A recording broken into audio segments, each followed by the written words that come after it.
Ahmed, thank you so much for being here. Thanks for having me, Antoine. Ahmed, 25 plus years at IBM across different countries, and then you leave and you start your own business. So, how difficult was it to leave after spending so many years at a company and then start your business? See, Antoine, I mean, I think that was the biggest question that I had to answer over, I would say, multiple years because I knew that I needed to do something bigger than the corporate job, right? I mean, with the corporate job, you get a chance to do so many good things. But at some point in time, probably you have more ambition about doing something bigger, at least bigger to you, and it doesn't have to be aligned with your corporate job necessarily, right? uh, that's when I realized that I need to do my own thing so that I can you know I think it's more about delivering more value to the universe. It's not particularly to yourself or your immediate friends or relatives or family or whatever. It's really about you adding to the universe. So I thought of doing that. So I spent some time thinking of the idea. I mean, I, what what I should be doing basically, and I decided to to do something that I have experience at from the consulting world. I tried to use AI, which I was familiar with as well, from a technology standpoint at least, and then I tried to mix the two, the consulting and AI together to come up with something new. I think the most difficult part about, just I'm going back to your question, right? The most difficult part about that question was to really take the decision and knowing that there are risks associated with it, certainly financially, especially after spending so many years on uh, kind of secure income on a monthly basis. So you would feel pretty much at the center of your comfort zone, especially when you gain more experience with the corporate and the company that you work for a long time. It's pretty much the comfort zone. So taking the decision, knowing that there are some unknowns that you wouldn't be able to answer until you go through, this change. Certainly a lot of planning about, I mean, from a financial standpoint again, and also business planning was essential uh, in terms of, I'm not saying, a very accurate, having a very accurate business plan is essential, but at least you need to have an idea of what you want to achieve and how you can achieve that as well. I hope I answered your question. Yeah, I mean, you mentioned that you're losing a secure income, which is obvious you're leaving the corporate job. So, how does one plan for this? Do you envision 6 months of funds to survive? Do you plan 2 years ahead? How do you plan your financial situation before jumping? You see, I think it's a key question because it addresses two aspects: your personal finances and your business finances, right? So the success of your business heavily relies on how much fund you have. In the runway, your runway should be covered with those funds, and also your personal life as well. Uh, I think one important thing to decide is where to draw the line between your money for business and your money for yourself and your family. And certainly it would be different from one person to the other. Uh, but just to have a direct answer to your question, uh, so thinking financially would to make sure that you have enough funds for your family. Of course, in most of the cases, you would have to downsize some items from your personal life, your spending, your normal spending. Probably you need to cut some on that side. And on the business side, I think you have more flexibility uh, because if you personally don't have enough funds, if you don't have a partner, if you don't have an investor, you can, I mean, someone you know from your network or someone who's interested in the topic generally, so then you can plan on raising funds as soon as you start or even before you start. It depends on your situation. And before we jump into the company, I want to ask you, since you're making personal sacrifices, was your family on board and supportive with you leaving the comfort of your position? And how important was that for your decision? So you see another, I mean, you touched the right keys regarding the point, Antoine. So see, I think I refer to this part as the first people to pitch to is really the family, right? I mean, to convince them that you need to do this and get them on board and so on. And I think it's very important. That's what I did basically. I wasn't intending to do that. I mean, it was not a planned thing. I just talked, my heart to them. I told them the story from my side because you see everyone else around you would see you as, someone who's having a stable job for a long time. Many of those around you would rely on you on so many in terms of basically everything in their lives. You're so important to other people as well. But when it comes to you starting your own thing, your own dream, that's why it's important to get them on board. So the answer to your question, yes, the family was very supportive. Uh, I think they were supportive naturally, but also I think I did a good job, sharing with them my thoughts and getting them on board. I like the concept of your very first pitch is to your family. That's a nice one. So now let's talk about the company. Maybe let's start from the beginning. The name of the company, what it means, and then what you do. You mentioned that this is primarily for consultants. So break it down for us. What is the company? So the company, the bigger picture of the company, the vision of that is really uh, addressing the long-term challenge of consulting business being done manually in so many ways.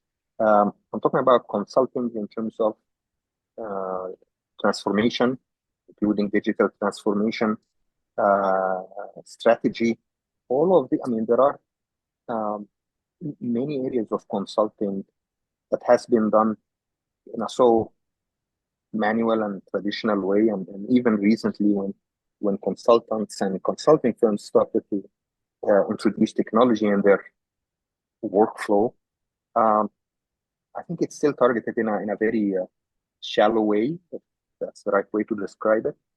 Uh, I think the way consulting firms are tackling uh, well, the use of automation tools, AI, all of these enablers, they think of them as just supporting tools, but uh, like to summarize something or prepare something for you, like a company profile or some research or something like this. But I think that vision is still lacking the use of technology at the core business of the consultant, right? The thinking part, connecting things together, right? Something that we really used to do. I mean, me as one of those consultants, I used to do that myself, using my brain, using my experience, and so on. Now, with the use of capabilities offered by machine learning, AI, traditional AI, generative AI, agentic AI, there are so many capabilities that we can make use of. And when we think of that uh, in in the context, in the bigger context of available infrastructures as cloud, as security that comes with that, the other capabilities, the other APIs that you can use for different purposes. So I think the technology reached to a very mature point where you can actually reach. all of us should make use of it to uh, automate many of those consulting uh, engagements that used to take several weeks, several months, into something that can really be done very properly in a matter of probably few minutes or few hours. So the whole idea was really using technology to help uh, consultants. And when I say consultants, I don't mean traditional consultants only.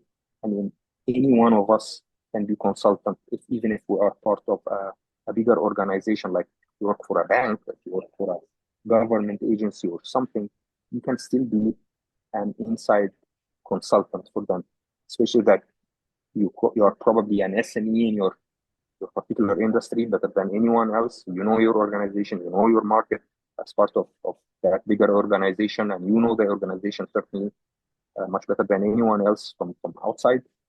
And then by enabling you to do to have the consultant services that you need at a fraction of the cost of the traditional alternative, I think that's a good idea. Uh, I think it's the idea of democratizing consulting. So instead of having to pay much to consulting firms or independent consultants, you probably would pay them less or probably completely use tools if it depends on the complexity of your problem. If it's something that can be completely addressed using technology, then be it. It's to the benefit of organizations that really need to change. That was the fundamental idea of the company. And then the first product came as part of that vision. I mean, as a result of that vision, or in light of that vision, I should say, which is about maturity assessments that we used to do for several weeks, sometimes I have to say several months. It's something that you can really do now in less than a day, including capturing the input from the different participants, different parts of the organization, and then automatically generate the maturity assessment report.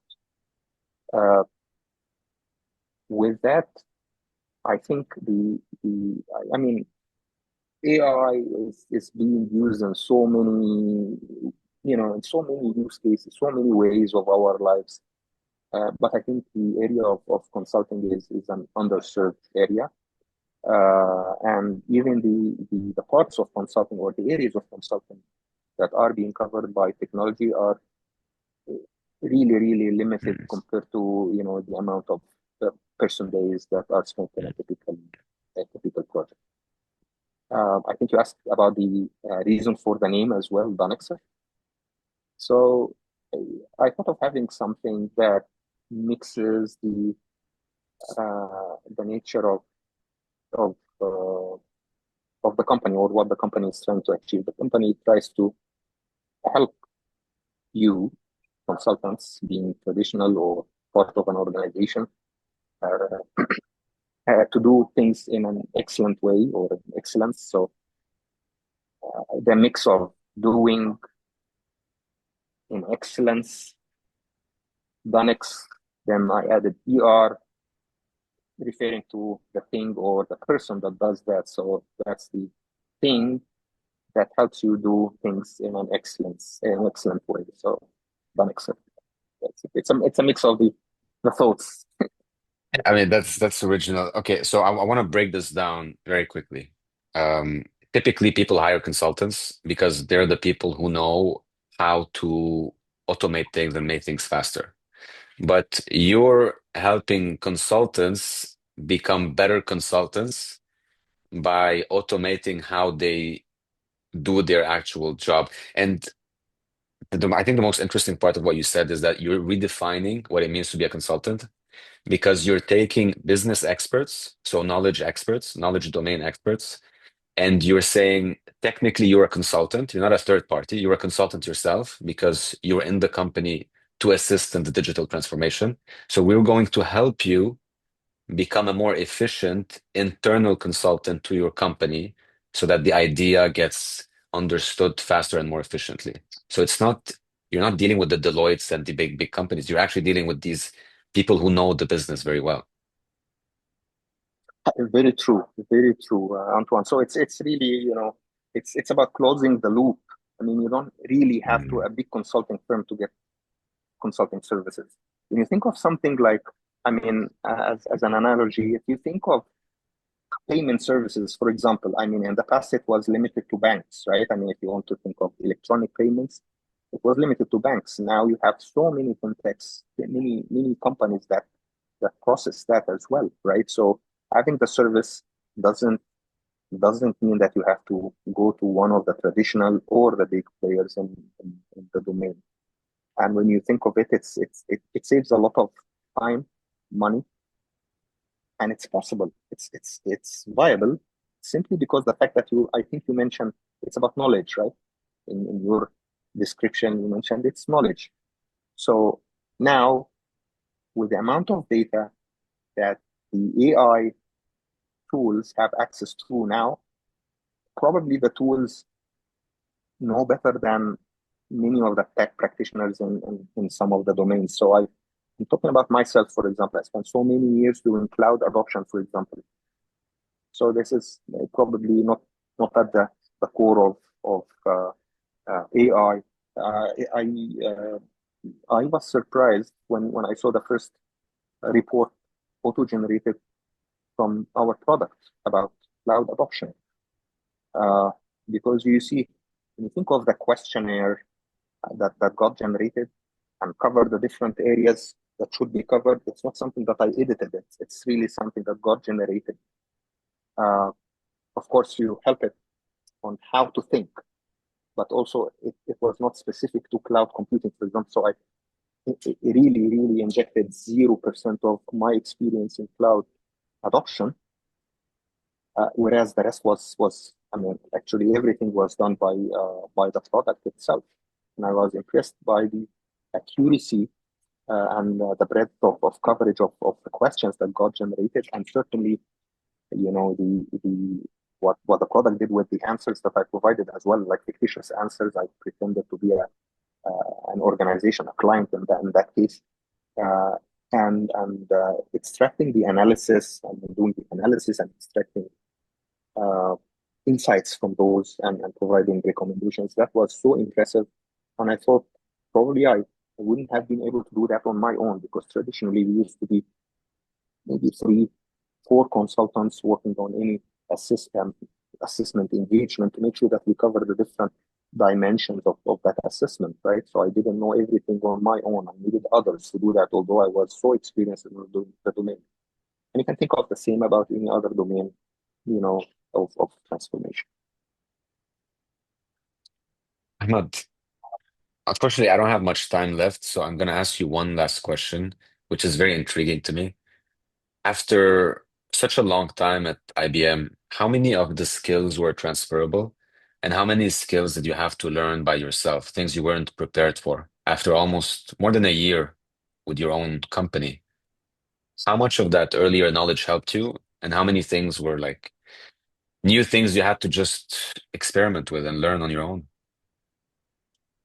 And so I'll tell you exactly because I mean that was a very important thing to realize right from the beginning because I didn't know what I didn't know at the time when I left IBM, right? Uh, so transferable skills were, I would say, skills and expertise as well. They are in this context, they are very much attached to each other.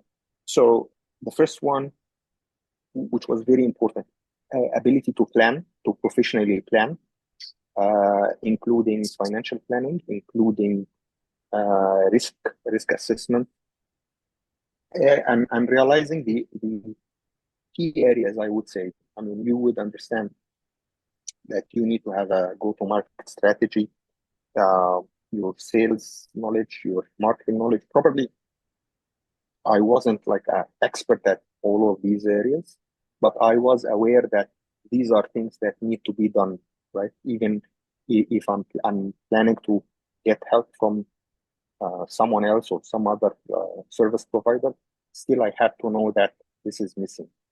Uh, the other thing that was very transferable as well uh, uh, uh, client communication, like anything that has to do with the client, any conversations with the client, how to present your idea, how to handle objections, how all of these were transferable.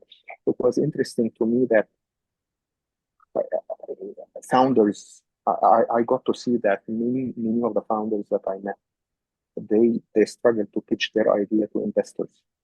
I found it very much similar to trying to sell a product to a client in your previous life, in your corporate life.